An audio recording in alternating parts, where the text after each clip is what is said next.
સાહેબ બંદગી ગુરુથી અને સદગુરુથી વંચિત રહી ગયેલા વ્યક્તિઓ જ્યારે ભજન શીખી જાય છે ત્યારે સમાજમાં ભજન ગાવા લાગી જાય છે.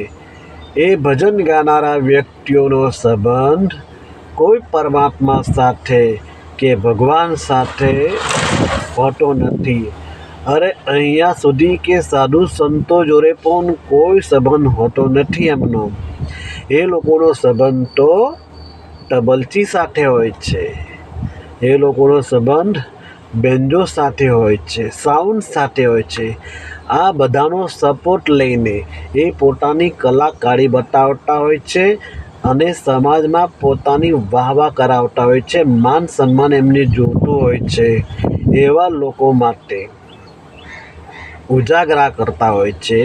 તો એ ઉજાગરા જ કહેવાય, જાગરણ નહીં કહેવાય.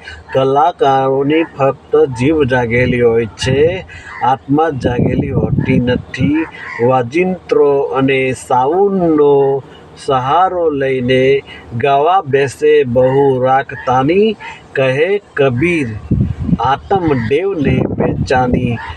અરે સમાજની અંદર આ બધા વાજિંત્રોનો, તબલચીનો, બેન્જોનો આ બધાનો સપોર્ટ લઈને પોતાની કલાકારી બતાવતા હોય છે ને સાખી અને ભજનો ગાતા હોય છે.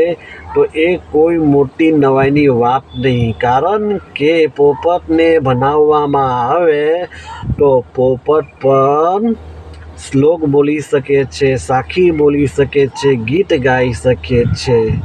માટે સદગુરુ કબીર સાહેબ કહે છે કે ગાય ગાયને લોકોને રીઝાવે, ખબર નહીં અપને ઘટકી, ખબર નહીં અપને ઘટકી. સાહેબ બંદગી.